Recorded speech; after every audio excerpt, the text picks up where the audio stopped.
11 crowds, treading water that they drowning. My head on the swivel, yeah. It's only really my surroundings.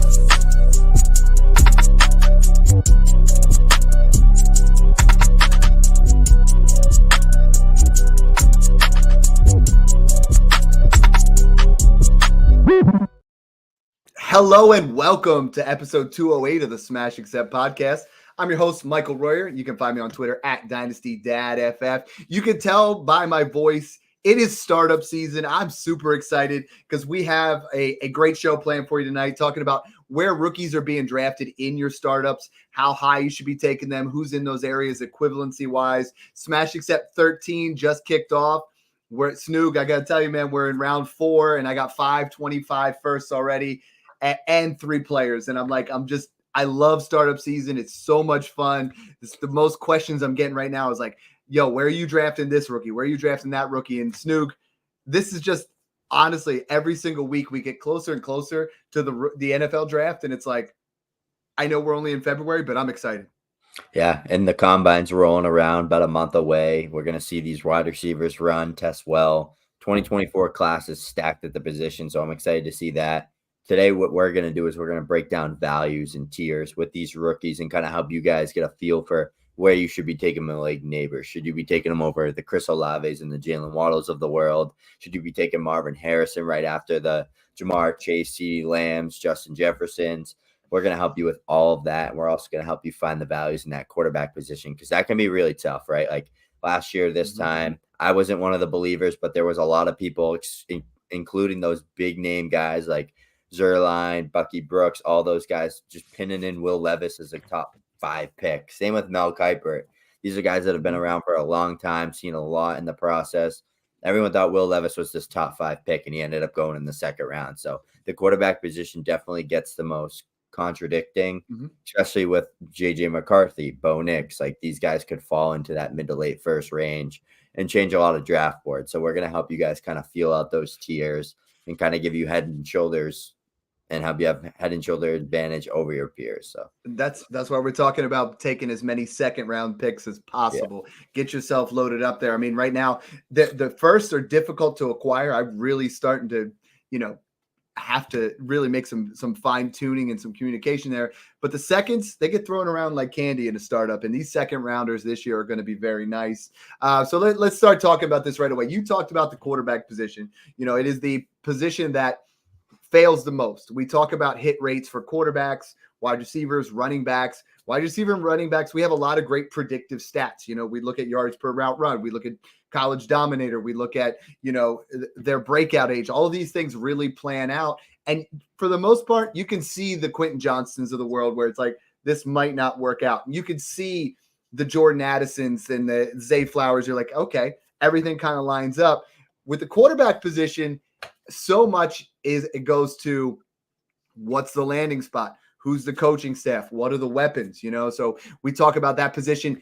On top of that being so difficult, everyone was very locked in on Bryce Young last year at this time as the QB1, and then you and I were talking Stroud at that point, and that's neither here or there. But now we got to talk about this year. The clear-cut 101 for me is Caleb Williams. Some people debate Marvin Harrison, but it's Caleb Williams. I mean, you got to look at where he's going. For me, Caleb Williams is one of the most polished prospects, one of the highest ceiling prospects we've seen since Andrew Luck, maybe before that. So, Snoog, undoubtedly, he's going in crazy areas in startups. It's very reminiscent of Trevor Lawrence, in his rookie season where he was going 106 to 112. Caleb Williams right now, and where you can expect to draft the 101 rookie pick. In Smash 9, it went 109, and that's par for the course. It's going between 108, and the latest I've seen in all of our Smash ADP that we're starting to put together is 201. So what I got to ask you is, how comfortable are you taking Caleb Williams? He goes in the same range as Justin Herbert, Jamar Chase, CeeDee Lamb, and Bijan Robinson. I mean, that's who you're taking him over. So, I mean, how comfortable are you in Caleb Williams' skill set? I mean, first of all, what's his ceiling and how comfortable are you in that area? I think his ceiling is definitely top 5 fantasy football quarterback. I mean, the way he makes plays off platform, the arm talent, his ability to push the ball downfield, what he can extend and turn nothing But into something. Like those are the traits you look for in these type of quarterbacks. at 109, though, you're taking him as the QB8 already. Yeah, definitely not taking him over Herbert, not taking him over Burrow, not taking him over Stroud, not taking him over Hurts, Allen, Yeah. Mahomes, But Lamar. you'd take him. You agree with me where you'd take him above Richardson, Kyler. Yeah, Like I think he he's in belongs that there. tier. I think it Yeah. goes 8 Caleb, 9 Kyler, 10 Richardson. Like I think that's my tier. I think a realistic ceiling for him is like that Kyler Murray type. I think they play very similar. They're both really good rushing quarterbacks. Caleb had double-digit rushing touchdowns, I think both of his last 2 years in college, and he can throw the ball forever. Like his arm talent's great. His medium accuracy is phenomenal as well. He can throw at all 3 levels. The issue with Caleb is people say, like, can he play in structure? He never had to because USC's line stunk. They were always playing from behind. They're one of the worst defenses in college football as a Power 5 team. They were just always in situations where he didn't have to, where he did have to play hero ball because he's their best player by a mile. And he was the reason why they did win games if they won any. So I think Caleb Williams in a structure, in a good system with good weapons around him, a decent offensive line where he can sit there, he will pick you apart all day long. He's not on the CJ Stroud level of a thrower as a passer with the tight window abilities that Stroud had coming out, but he's definitely on that like Bryce Young, Kyler Murray type of like he can throw the ball downfield well, he can throw the ball medium well, and he can also hit anybody underneath he needs, and he'll make the throws on the run, which is huge, right? Because a player like that, always playing out of structure, he's going to come into the league and he's going to feel a lot of pressure, especially playing for like the Bears or the Pats or the Commanders or whoever. Well, that's my next question there is like, so, I mean, if he goes to the Bears, I think with DJ Moore and Cole Kmet there, I mean, I think the ceiling is, and they got pick 9. They got pick 9. Exactly. They got an early second. Like they're in good hands. They get neighbors in there. I mean, like they're in a situation where Justin Fields was given nothing. If Caleb Williams goes to the Bears, I really like that for his fantasy stock. I think if he goes to the Commanders, with McLaurin and with Dotson, I think that is, in that area. The ceiling play right now, Snoog, is one of these guys. Minnesota's pushing to get up to that top spot. They're one of these big quarterbacks. I mean, if Caleb Williams goes there, I think he has a top 3 dynasty ceiling. Like, I think that is because he has the rushing floor, because he has the upside in passing. I mean, that's kind of where we're at. So he's going to cost you a late first in a startup draft. That's why we talk about every single year when you do a rebuild, when you do a retool, that 101 is just worth so much more. I mean, I think it's actually at a spot where we talk about every year where it's, 30 to 50% more valuable. This year with Marvin Harrison, it's not quite as much more valuable. But honestly, if you guys have that 101, it's Caleb Williams. It's not Marvin Harrison. It really isn't, because look at what we have here. This is a scenario where this guy is a top 8 quarterback. In order to be in that draft capital next year, Marvin Harrison, right now, Jamar Chase, CeeDee Lamb, and Jefferson are the only 3 guys that are worth equivalent or more than Caleb Williams. Marvin Harrison immediately has to do that. Then you look at Marvin Harrison's ceiling versus, Caleb Williams' ceiling. Caleb Williams' ceiling is 3+ firsts because his ceiling is up there as a top 5 quarterback. Marvin Harrison's ceiling is Justin Jefferson. Justin Jefferson is not worth 3 firsts. That's, to me, the biggest divide between the two of them. And that's why I keep telling people, it's like, so many people say, Dad, I have Joe Burrow and Anthony Richardson. What do I want Caleb Williams for? Why would you not want 3 top 5 to 8 dynasty quarterbacks? So I'm with you with Herbert. I'm taking Herbert over him. I think 1 for 1 in a startup, it's really tough getting quarterbacks. That's the tricky part. So Chase has gone after Caleb Williams in almost every draft I've seen. Lamb certainly has. Bijan 100% has. So the 101 this year has gotten you to a point where it's a top 10 asset overall, and I think that's what people have to really start paying attention to in your rebuilds. I don't think 2025 is going to do that because it's running back heavy. I don't think there's anybody that's going to be into that area if you're rebuilding. So let's talk about, and I think that's good communication there as far as that 101. The 102 is not far off. Right now, the 102, which for me is Marvin Harrison Jr., I don't see an area right now where Drake May would have to get a beautiful landing spot. But Marvin Harrison Jr. is the 102. And we're both in agreement of that. And for now, he's going in startups between the 205 and the 208. In Smash 13, he went at, I believe, 207, which is the 102. I mean, we're not saying Marvin Harrison Jr. per se, but the 102 is going in that area. And that's something that drafting rookies in your startup, before we talk into Marvin Harrison, how much do you put into that? Because for me, I'm looking at the 102, and it's the equivalent of Kyler Murray, Breece Hall, or Bijan Robinson, or Amon-Ra St. Brown. And I say to myself, can those guys go up in value? The answer is not right now, right? But those rookie picks, they can't drop in value. They're only going to continue to increase. So how do you do that in a startup? People ask me all the time, and that's why we're doing this exercise. How do you gauge the rookies versus the vets?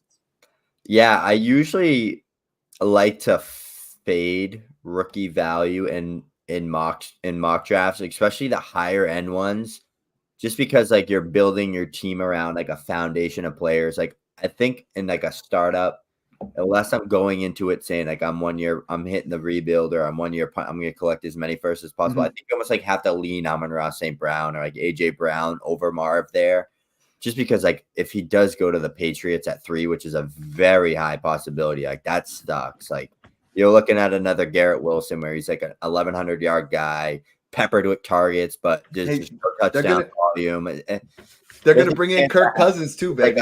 It's like a 50-50 shot. Yeah. Like I am still not fully sold on Jaden Daniels being like this like prodigy top 3 draft pick where Pats think he's like the best option over Marv. But if he goes to the Cardinals and plays with Kyler, or he goes 5 to the Chargers and plays with Herbert, like he's probably the dynasty wide receiver 4, pushing up into that tier with like Chase, Lamb, and Jefferson. So it's tough. Marv is literally my comp form's AJ Green. Like I think that was what I put too. Yeah, I love that.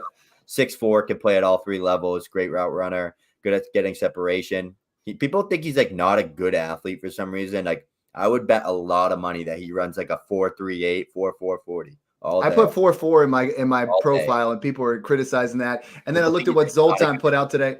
When it comes to contested catches, number 1 in all of college football at 69% contested catch rate. I mean, that's absurd. That's people look at that as a flaw, though. That's just because CJ Stroud was like one of the best tight window throwers of all time in college football. Like he would literally put the ball, like even if you were covered, he would put the ball right here every single time. So that's why, like in McCord, obviously it's like you're playing hero ball. You're just going to throw the ball up to Marv. So I don't look at that as like he can't create separation. I look at it like he was their whole team and that they relied on him to make plays downfield and make plays after the catch and stuff. So I just think Marv is literally like an AJ Green, and Neighbors is like an Odell, and you can't go wrong with either. But we'll get into Neighbors. You got excited on the rookie talk there, and I love it. What you had to say was, for me, just like in the rookie draft, I think 104 to 107 is the sweet spot. And I think in your rookie drafts, in your startup drafts, that's the same thing. Is like you're in an area where it's like you want to get to those areas because that's where it's at.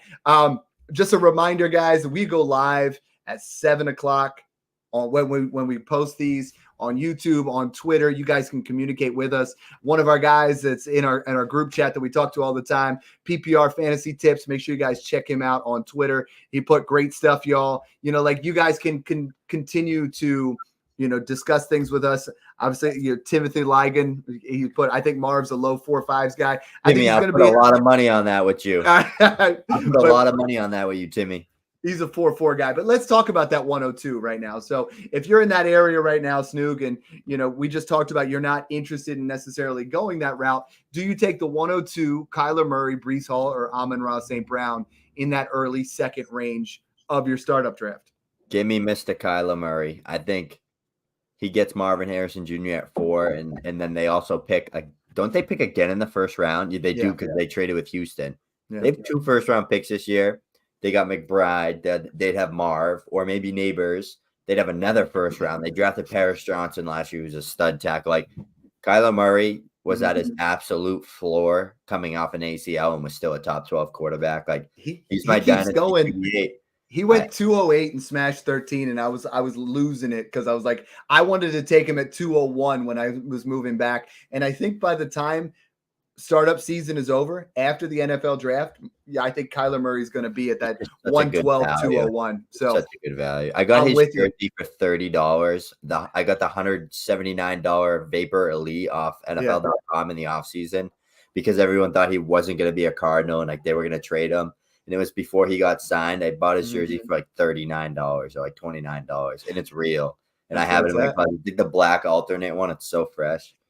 So for me, I guess the interesting question then, I think that gets a little bit closer then, is if you have to choose between Amon-Ra, St. Brown, and Marvin Harrison. And I think what you have is a scenario of Amon-Ra, St. Brown is or a wide receiver 1 floor and a top 5 ceiling. You know what I mean? And I think you look at what you have with Marvin Harrison, and you have a ceiling of, in my mind, wide receiver 1 overall. Yep. But I think when it's all said and done, he's going to be in that area where, like you said, if he goes to the wrong area, with like it could be a Garrett Wilson, because I think Garrett Wilson's talent level is pretty comparable to Marvin Harrison Jr. It's not crazy depth. Like people are like so down on Garrett Wilson. I think Marvin's a little bit more talented, but not a lot. So I think we're in an area where it's like landing spot is going to be important, where Amon-Ra St. Brown is in that Lions offense that we love with Jared Goff having his guaranteed targets of 140 to 160. And I think he's just locked and loaded, so yeah. I would definitely prefer that if I'm in a just straight up, startup scenario, but that's splitting hairs. So I like that because I think I got to ask you though, I mean, this is the biggest thing in the offseason is I'm not interested in running backs early. I had a lot of different opportunities here to take Breece Hall, to take Jahmyr Gibbs at the same spot where Marvin Harrison Jr. went. And the running back position, as talented as those guys are and as Bijan is, it's hard for me to take them over the 102 right now. I don't know where you're at on that. I love all 3 of them. The only way I'm doing it is if my team is like dominant and it's points per carry, and these 3 guys are going to take me over the top. I think those 3 are the ones you can argue in that 102, 103 range. I'd probably take them all over the 103. But yeah, if the 2 and the 1 is Caleb Marv, I think that they're all valued right at the 3. You could probably argue Bijan and Marv, but I think it's with Gibbs and Bijan, them being first round picks, they got paid. They were huge parts of their offenses of rookie years. Both were really elite, and they have the potential to be on those teams for 4 to 5 years with that 5th year extension. So I really like their situations long term. Breece he's already going to be on his third year in his rookie deal.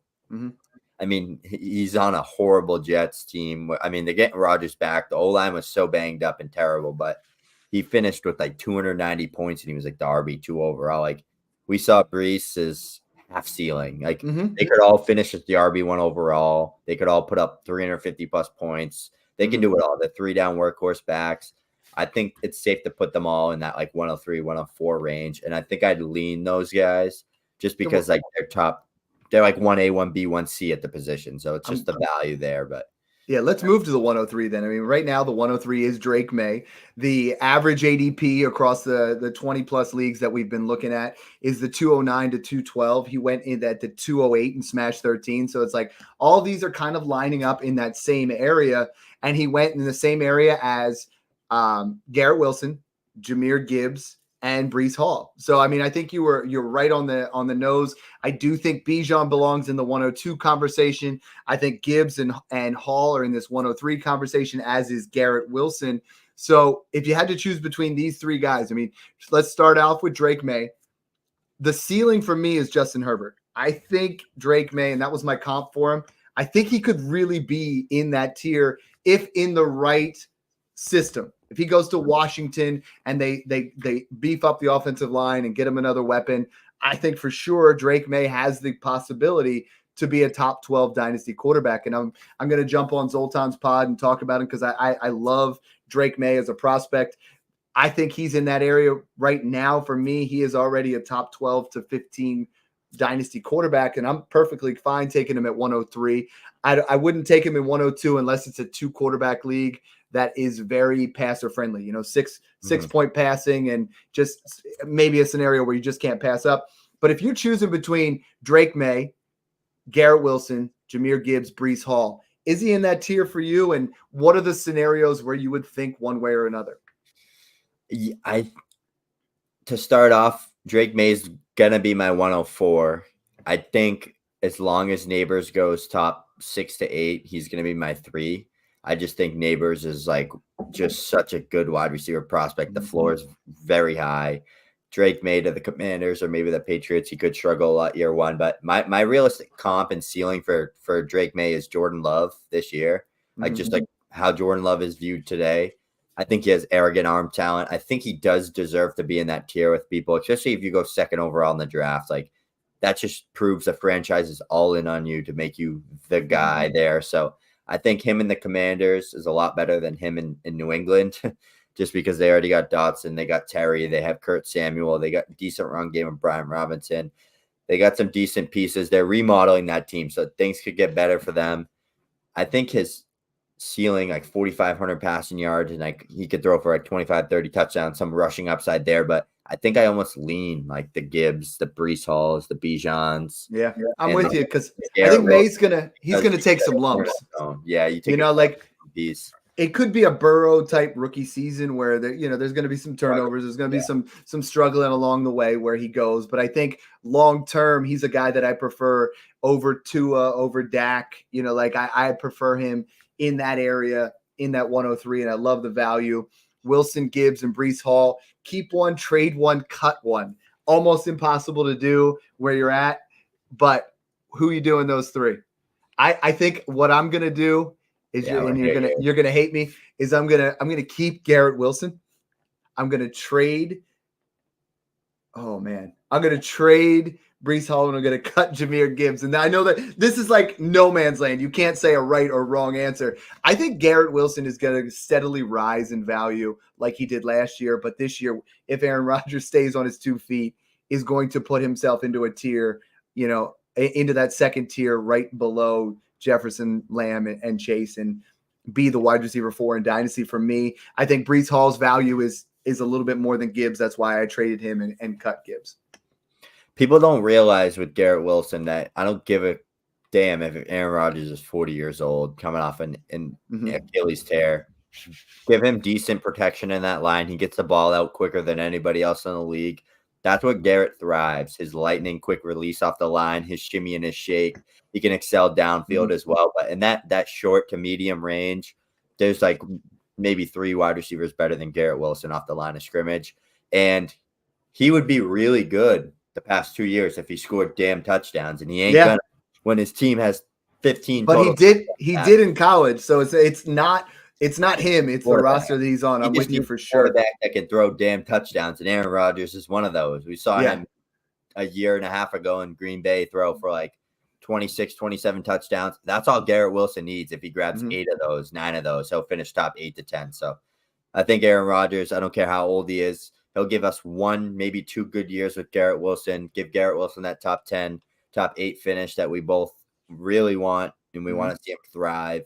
And then they have to readjust the position and see what they can do. But they have the pick 10. I've seen tons of mocks with Olu Fashanu and a couple other tackles. I know Joe Alt slipped down to 10. We don't know what's going to go on with the tackles. I know the combine's going to be a big thing there. But if they can lock in a premier right or left tackle there to protect Rodgers, they get Vera Tucker back healthy. And I know they drafted that Minnesota center that was hurt most of the year. Tippmann, he was solid prospect. They could build up that line and get their play action going. Brees Hall run game phenomenal, despite how bad the line was last year. Like Aaron Rodgers is going to make some noise with Garrett Wilson. So definitely an undervalued player right now.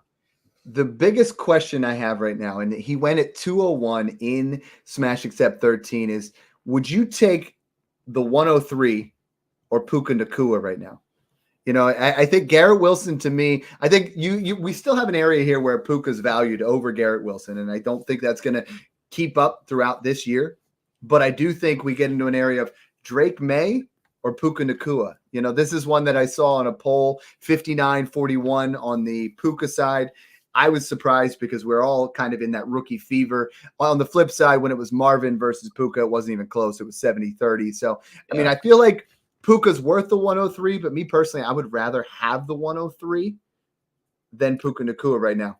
I think it just gives you more flexibility. Like if Matt Stafford just retires this year, despite how awesome he looked last year, like he had so many injuries, shoulder injuries, elbow injuries. He just had elbow surgery last year. it's tough with that situation. But I mean, the guy just broke the rookie record. You don't Hey, yeah, accidentally put up 1,500 yards and like 100 receptions. So give me him over the 103 just because, like, come on. Like, you think I think he's better than Garrett Wilson as a talent? No way. But 1,500 yards and 100 receptions as a 5th-round rookie. Matt Stafford would be a guy that probably throws the ball. Your 3 isn't Drake May. Your 3 is Malik Neighbors. So Neighbors or Puka? I'm taking Huh? Really? Yeah. All right.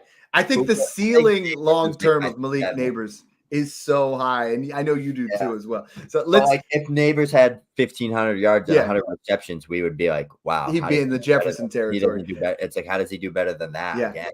Let's move to the 104. So for me right now, I have, and I want to talk to you. I have 101 in a tier by itself. I think 102 and 103 are pretty similar in value for me. And then 4 through 6, which I just keep labeling that money zone. And I know, ours are slightly different, but I have that as Daniels, Neighbors, Bowers. You have it as May, Daniels, Bowers, but I think 2 and 3 are in a tier.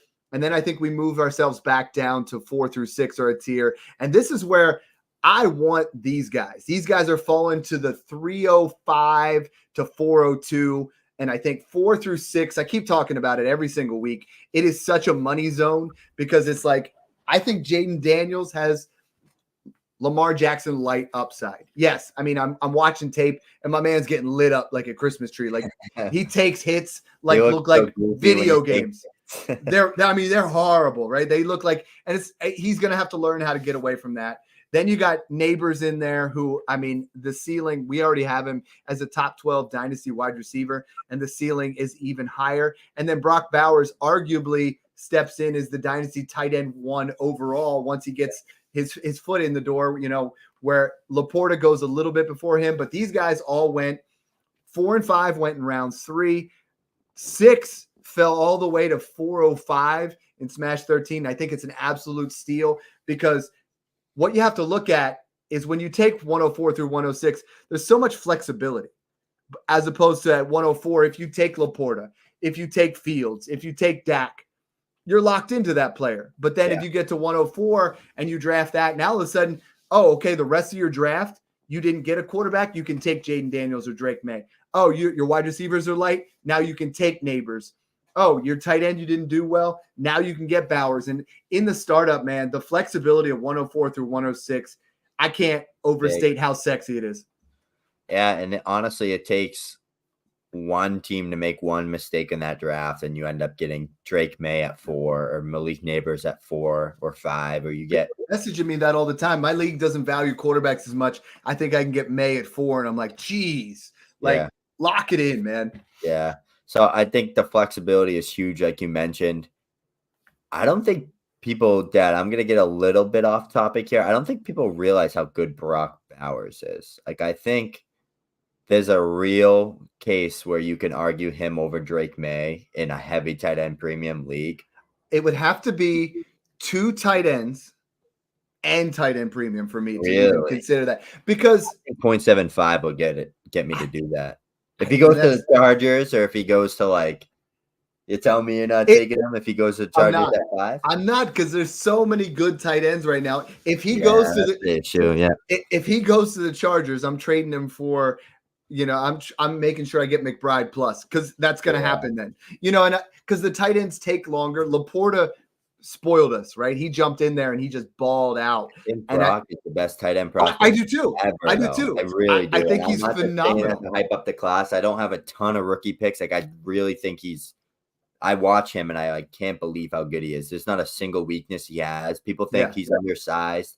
He literally pancakes DNs like it's his job. He is literally Laporta on steroids, and that's been my comp for a while. Mm-hmm. If you think Sam Laporta is good after the catch and good in the slot and good outside, winning down the seam, wait till you see Brock Bowers, because he's literally the next baby Gronk. Well, and I think in most rookie drafts, and this is my take that I've been playing around with that, because I'm in full agreement with you. I think he's the best tight end prospect we've seen. We wanted to have Kyle Pitts in that area, and if Kyle Pitts went to the right thing, Kyle Pitts was more of a unicorn athlete who can catch the ball. But this guy is to me, the most balanced tight end I've seen ever. Or is Kittle and Hawkinson, he's better than both. As Yeah. far as a balanced tight end that can do it all. So like the interesting part to me is in rookie drafts, I'm going to trade Sam Laporta for wherever Bowers is. Because I think you I can was get it. going to ask you, Dad. You're the insulated trades king. That's what I want, man. What are you looking for on top of Bowers? I don't think you're getting more than a second. But I mean, if I can get Bowers and the 203 and have an area where it's like I get one of those young wide receivers or quarterback or running back that falls in there, I don't think you're getting a first. Like that isn't going to happen. I think you can get the 106. Like if you do it right now and you think your league isn't going to take him to 106, I think you could do the Laporta in a second for 106 in a first. I think that's feasible. And that's why we talk about doing this ahead of time. If you make that trade and now all of a sudden you have the insulation of that becomes the 25, 104, and you gave up the 212, I mean, that's a massive swing. I made a trade. But if you do that, make sure you have Evan Ingram on your team. Make sure you have a David Njoku. So you have a guy there just in case Bowers has, somebody that you don't go all in and say, I'm pushing it in, hoping that this rookie tight end carries me. I made a trade like that makes me think that I want to share. Back in the 2022 draft, after Waddle's phenomenal rookie season, I traded Waddle after he had like 100 receptions, 1,000 yards, top 12 finish. Everyone's all over Waddle. I think I traded Waddle. Garrett Wilson slipped down to the 103 or the 104. Mm-hmm. It was like, I think it went Brees London and then it was Garrett. Or I think it went Brees London Burks. 104 was on the block. I traded Waddle for the 104 and the 201 and got Garrett Wilson and George Pickens for Jalen Waddle. Yeah. And I was biased towards Garrett Wilson, huge Garrett Wilson fan, but those are the type of insulated trades you need to take the risk on, especially if you're good at drafting in that early to mid-second range. Like I landed George Pickens, who was my wide receiver 5 in that class. And I think I looked at it like Garrett Wilson is floor is Jalen Waddle's rookie season, like a top. Well, would you do the same thing with, I mean, we're going back to Puka with Neighbors. Neighbors gets a top 10 draft capital. I think you can do that type of move. Same thing there with Bowers. So it's like Neighbors rookie. And we're going to talk about this all year, you know what I mean, until we get to that rookie draft. So I love that talk there. If you got to choose right now between Jaden Daniels, you're at the 104, between Jaden Daniels. No, I think Love's closer to the 103. But in this draft, the 104 went in the same area as Justin Fields, and Dak Prescott, and Brock Purdy. If you got to pick between one of those quarterbacks to set up with, are you taking the 104, hoping Drake May falls, or saying I'm going to take Jaden Daniels and trust the rushing upside and the deep ball that he can throw? Yep. Or are you taking Brock Purdy, Dak Prescott, Justin Fields? Yeah, I look at Brock as like a young Dak. So it's like, it's tough. I think you got to lean Brock, and then you got to lean. I love taking those type of like the Daks. Like they're just such good values, especially in startups. Like Dad, when you came up to me or when you mentioned to me today, like, look, I've been moving back a ton in the draft. Like I haven't drafted a quarterback yet, but we got like 2 on the board. Maybe it's Dak. Mm-hmm. I think you like have to lock in one of those guys and kind of bite the bullet on not taking the shiny new toy with like a Gibbs or an Olave. And Tua fell all the way to 311, which is the equivalent of the 106. And at that point, you just got to take that value. I couldn't pass it. Or I'm sorry, 308. Olave, I got at 311. Listen to this trade I did in my 1-year punt. I had the whole 24 draft, like 25 draft loaded up, and I had Kyler is my cornerstone piece. I ended up hitting on Tank Dell in the startup round 15. I ended up drafting Flowers round 9. I have Kendre Miller, and that's really all I had. I traded 4 seconds, 201, 203, 205, and 208 for Dak straight up. And I have the 101. So that's a scenario like you mentioned earlier. It doesn't matter if I have Caleb Williams and Kyler Murray. Go get Dak because I know Dak's going to be a top 8, top 6 guy next year. And if Caleb's going to come call here, Caleb is the best lottery ticket in the draft. You have to draft him. I don't care if you have 3 quarterbacks. Just take him. Take him and hope he hits. There's a very, very, very high chance he does. But you'll feel really stupid if you fade him just because you want to get cute. Like, just take him or trade the pick.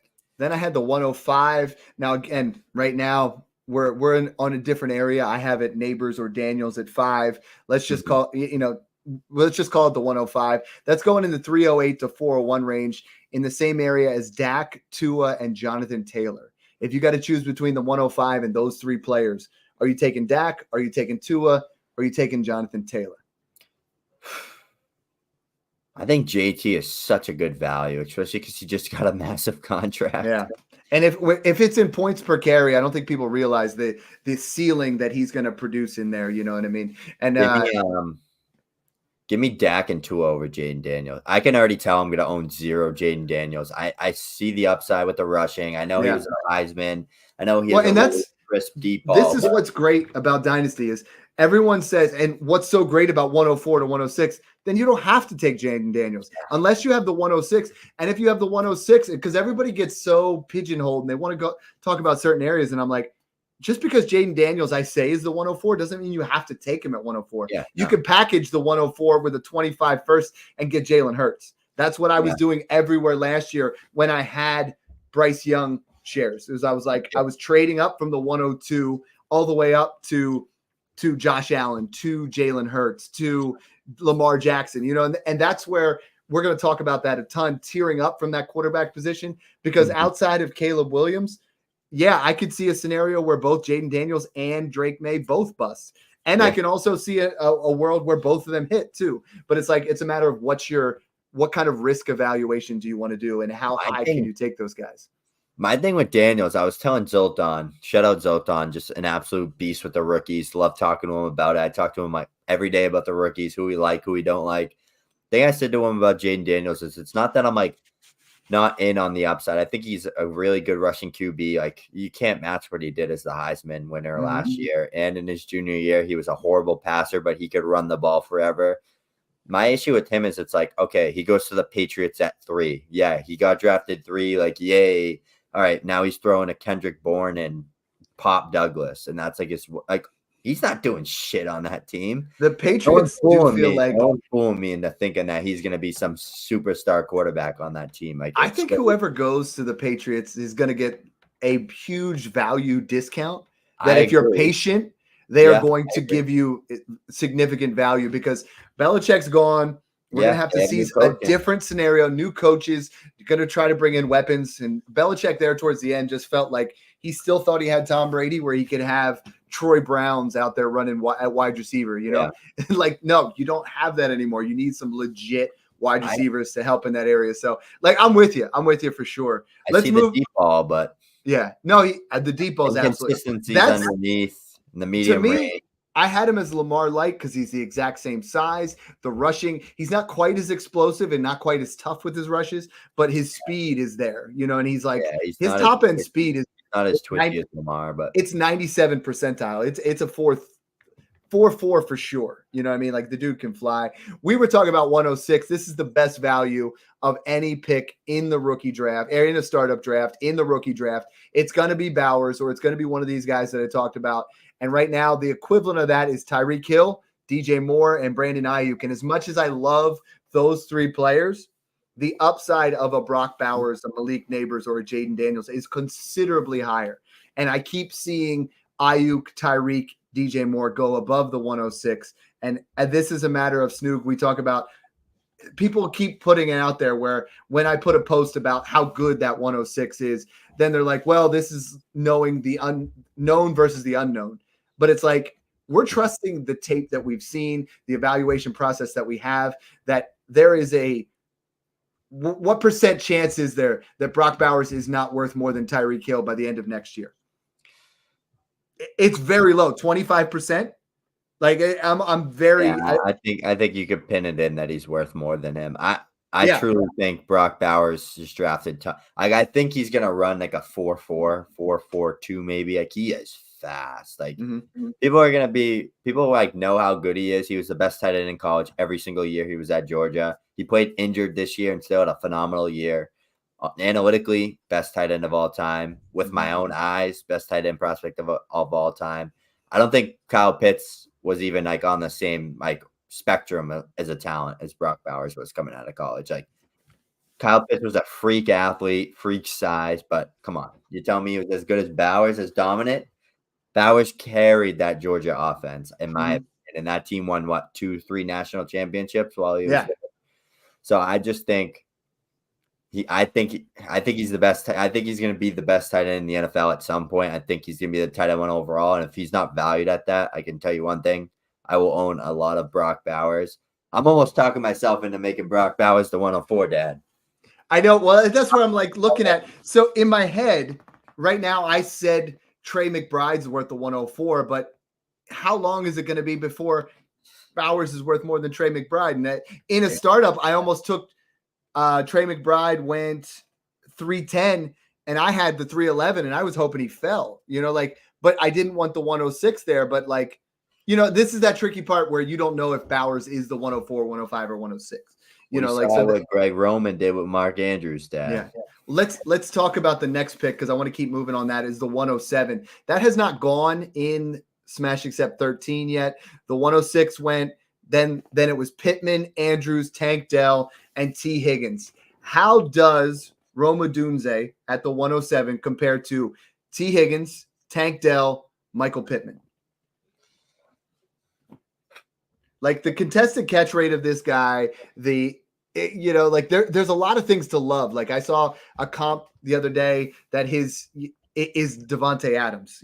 Some people said that it's a smaller Mike Evans. Like this isn't the inline speed. I don't think is going to be 4.4. Yeah. But if you had to choose between Pittman, Tank Dell, and T. Higgins and Odunze, which wide receiver rank those four? Pittman, Dell, Higgins, Odunze.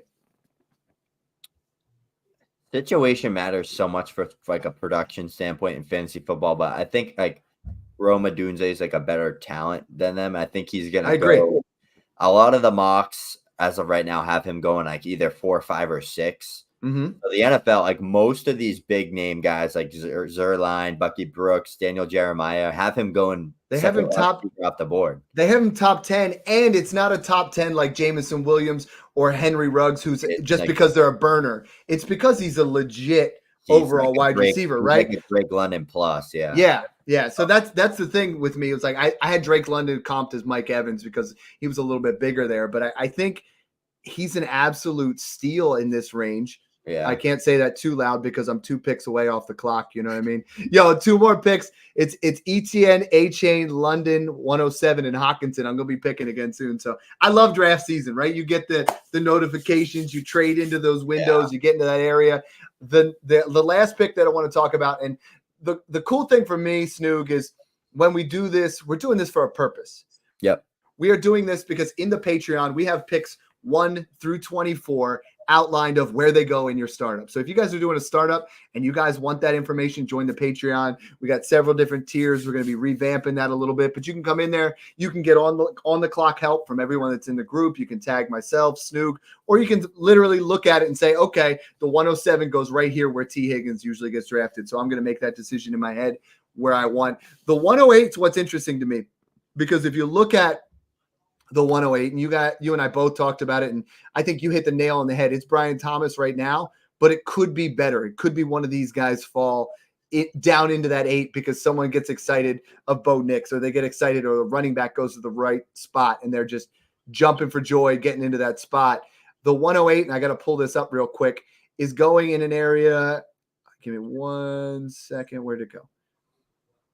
The 108 right now is going in the early 6th. There's a 2-round gap between the 107 and the 108. It's like going or a round and a half between that, and it's 2 rounds after the 106. I don't think when it's all said and done that the 108 is that much further behind. Drake London just got drafted. So my man Lemon was probably from the Patreon was like probably watching the podcast as we're talking about it. But for me, I mean, I think that 108, if you got to choose between, and that's going to be the area of, let's call it Jordan Addison, Jackson Smith and Jigba, Rashee Rice, or the 108. How do you like that there?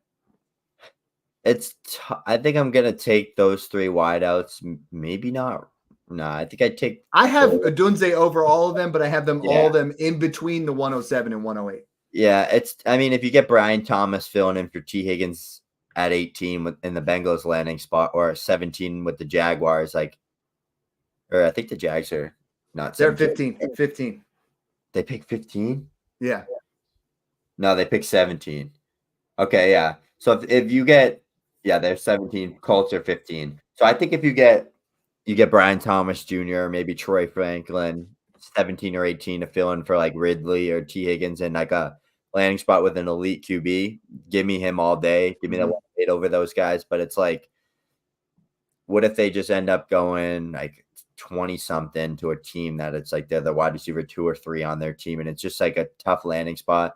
It's hard to predict values of those when you get out of the tier, because it's like a real, like, I have BT Jr., Troy Franklin, and Worthy all 4 through 6 in a tier, and then like maybe JJ McCarthy goes top 12 to 15 in the NFL draft, and it's like it's tough to value that. So like you said, Dad, that 108, I almost value from a startup perspective over those guys just because of the flexibility. And I think that one landing spot. That I'm putting it like we talked about it before. 1 and 2 are one's in a tier by itself.